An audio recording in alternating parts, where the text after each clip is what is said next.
Eh bien salut à toutes et à tous, c'est Quentin aujourd'hui. Aujourd'hui on se retrouve pour le débrief du Grand Prix de Bahreïn 2019 de Formule 1.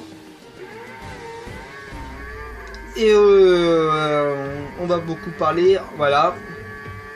Tout d'abord je voudrais vous remercier pour tous ceux qui m'ont... je voudrais vous remercier pour avoir autant regardé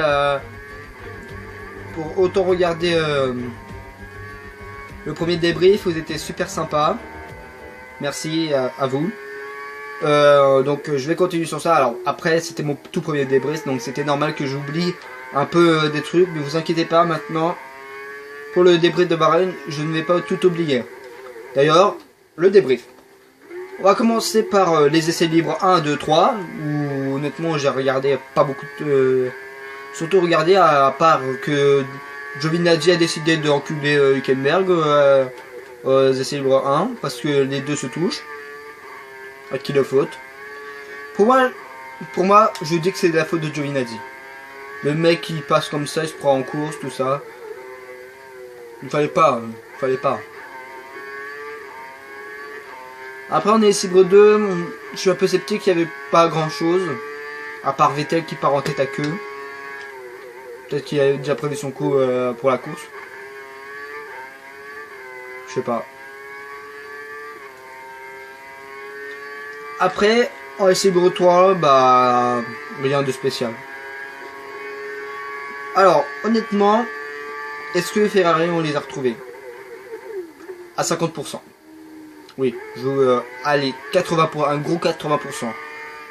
Ferrari reprennent des couleurs, mais pas... voilà. Bon, les qualifications.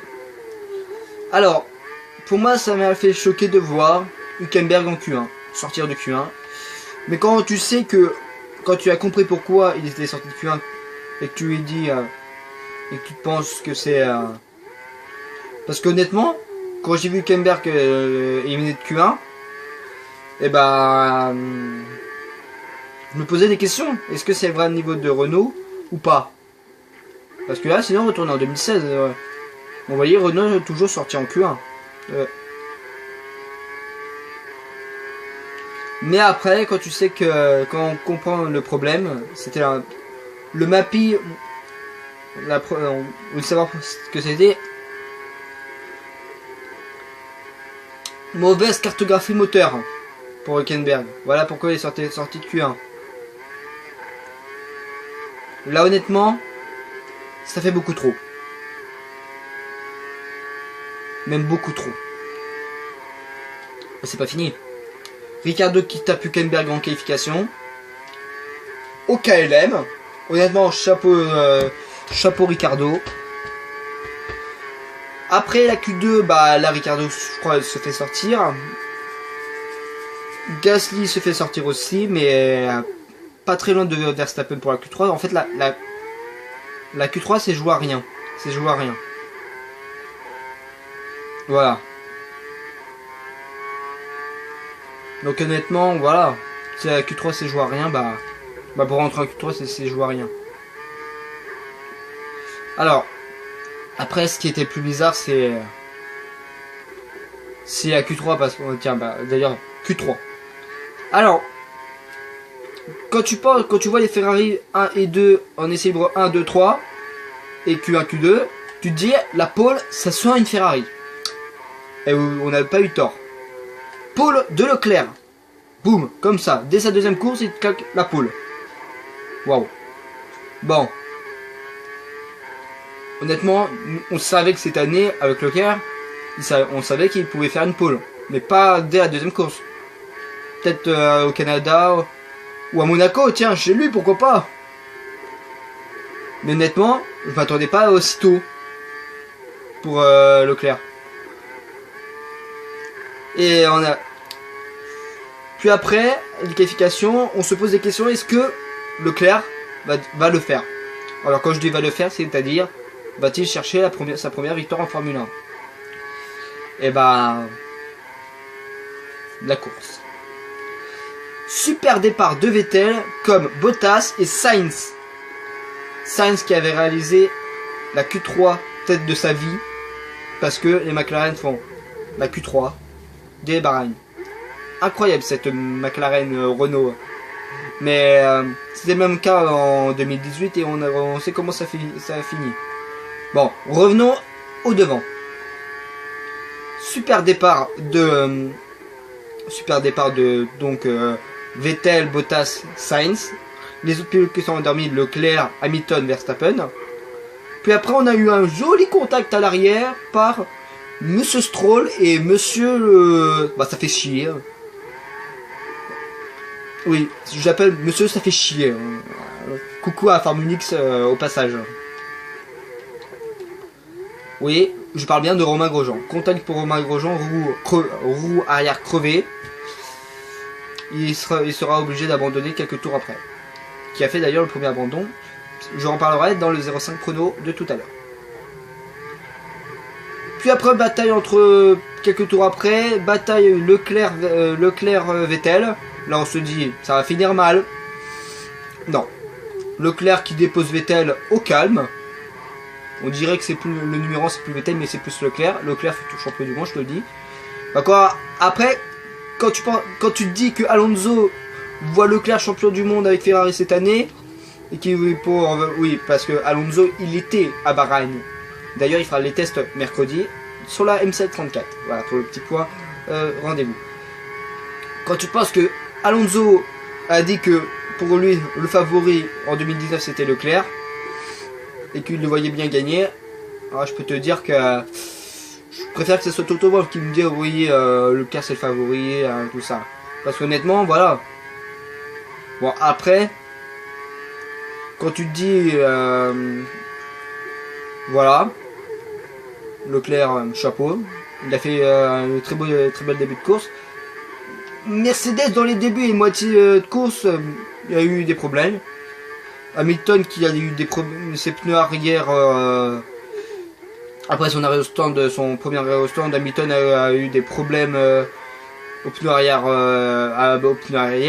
Les pneus arrière étaient déjà morts alors qu'il avait fait je crois 5 tours avec. Incroyable.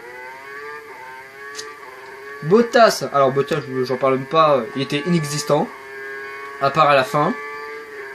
Mais honnêtement, oui, Bottas était inexistant à Bahreïn. Par rapport en Allemagne, là, il était inexistant. Verstappen, bon, rien à redire. Il a fait une course, il a géré. Voilà, c'était pas le circuit pour Red Bull. Bon. Parlons sévère.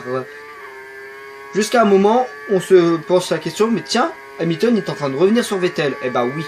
Quelques tours après, bataille Vettel-Hamilton. Pendant 2 tours. Oui, alors au virage 4 pour la première bataille, le premier round remporté par Vettel, mais Hamilton tente des débassements un peu limite, je trouve. Puis après vient le tour suivant, et bah là, c'est le karma pour Ferrari. Vettel qui, dès la réaccélération,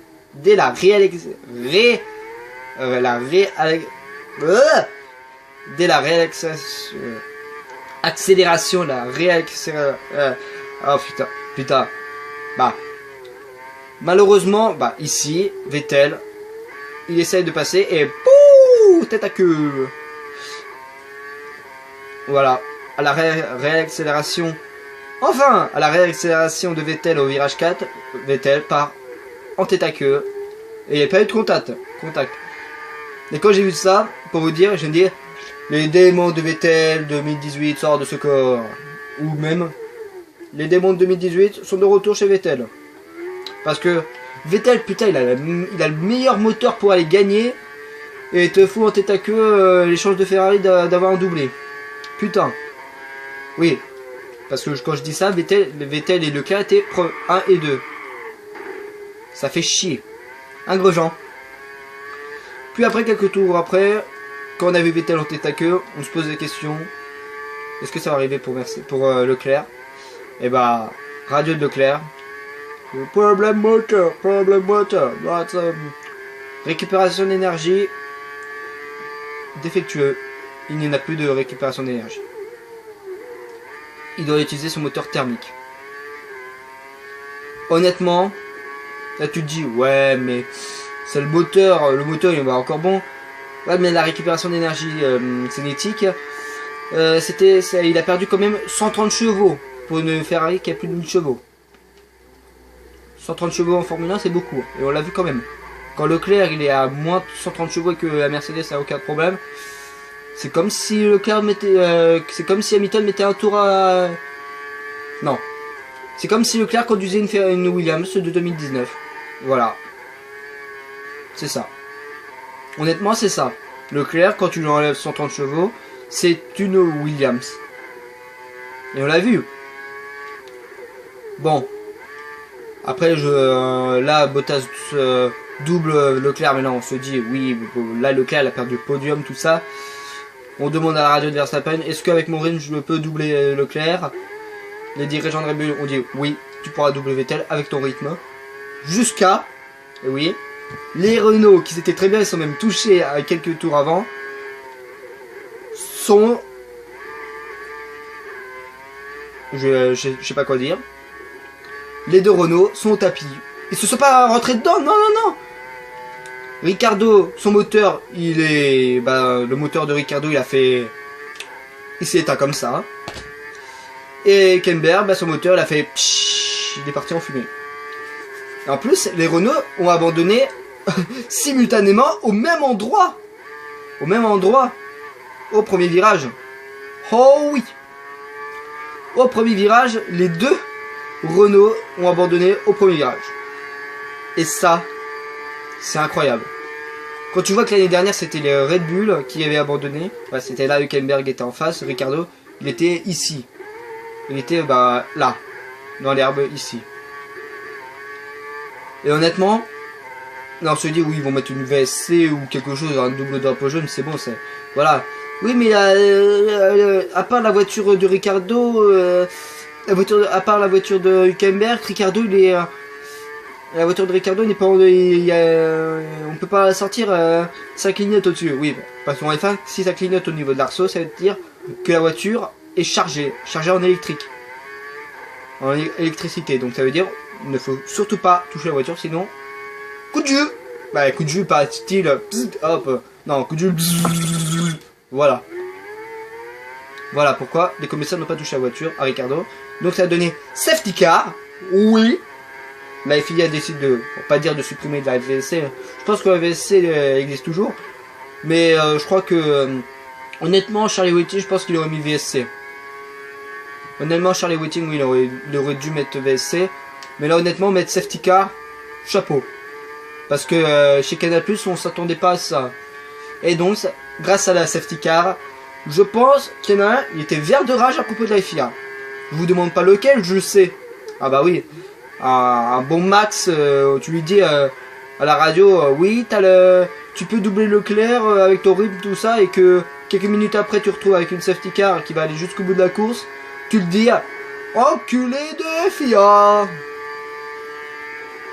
Je pense que honnêtement la FIA se sont dit,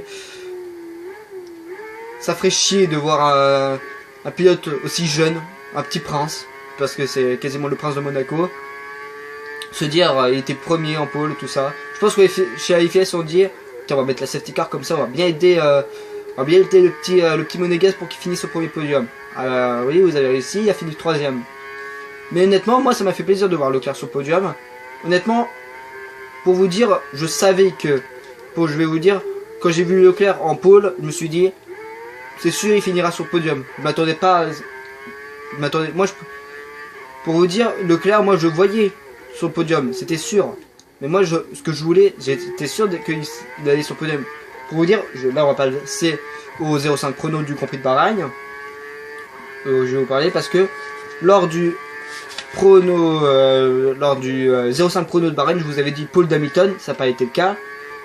Victoire d'Hamilton pour le podium, ça c'était bon. Deuxième Leclerc, je savais que Leclerc allait finir sur le podium. Troisième Vettel, bon Vettel j'en parle pas, il a fait de la merde. Voilà. Puis après premier abandon, j'ai mis Grosjean, donc honnêtement je gagne 2 points. Oui, parce que honnêtement voilà, je me mets cette petite règle, chaque bonne réponse au prono vaut 1 point. Voilà. Et si tu as tout bon prono, bah tu marques la totalité. Je crois que pour moi, si mon prono est très bon, Donc c'est-à-dire la pole, on prend un exemple.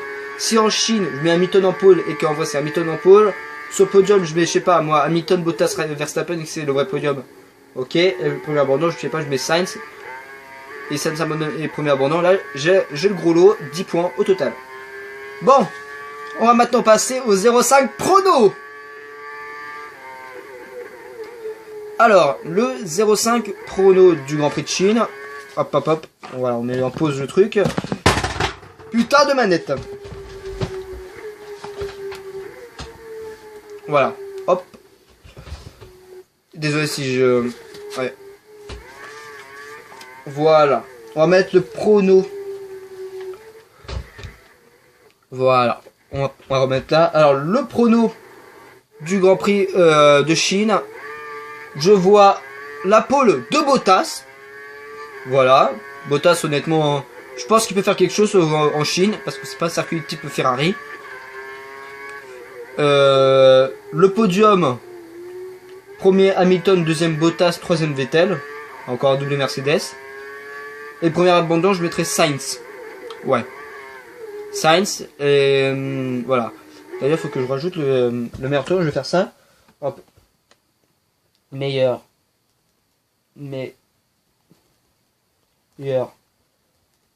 tour. Je vais mettre, je sais pas moi, je vais mettre Bottas. Allez hop, ça lui ferait 2 points. Meilleur tour, Bottas. Voilà. Voilà pour le 0,5 prono pour le Grand Prix de Chine. Et bah, qu'est-ce que je peux en dire? On a tout dit pour ce débrief de Bahreïn, qui a été vraiment très... Plutôt, le Grand Prix de Bahreïn, j'ai trouvé très passionnant. Il y a eu des dépassements. Il y a eu quelques collisions. Voilà. Surtout entre Sainz et... non. Il y a eu un crash... bah, on a vu... je sais plus c'était qui, je crois que c'était Giovinazzi et Kiat qui était parti en tête à queue après bah Kiat est parti en tête à queue un moment pendant le Grand Prix. Voilà, il y a eu beaucoup de rebondissements, voilà, avec Leclerc, tout ça. Leclerc, je pense qu'ils sont d'ailleurs, je crois que encore aujourd'hui ils sont dépités, je pense, honnêtement. Tu dis Bahreïn 2019, tu pleures encore. Ah, je peux te dire, les coachs vont pas sonner avant, je sais pas moi. Peut-être la Chine, peut-être un rebondissement là. Mais comme disent certains sur la F1, de toute façon les problèmes mécaniques chez Ferrari, ça peut arriver, même chez Mercedes, ça peut arriver cette saison. Et comme, pour moi je me dis, une erreur comme ça, pour dire, si Leclerc n'avait pas eu ce problème moteur, Leclerc allait gagner la course. Il allait gagner. Voilà. Il aurait... Moi, ce qui me fait plaisir, c'est de voir que Leclerc a poutré Vettel durant tout le week-end. Ah là là là là, tu vois Leclerc tout le temps premier devant Vettel, c'est incroyable. C'était tout pour le débrief du Grand Prix de Bahreïn. On se retrouve dans 15 jours. On se retrouve dans 15 jours à Shanghai pour le Grand Prix de Chine, pour le 1000e Grand Prix de Formule 1. Oui, vous avez entendu, le 1000e Grand Prix de Formule 1. Le 1000e, dans 15 jours. Quant à nous, on se retrouve sur les réseaux sociaux, Twitter, Instagram, Snapchat et Discord. Et quant à moi, je vous dis pour de prochaines aventures, c'était Quentin. Au revoir.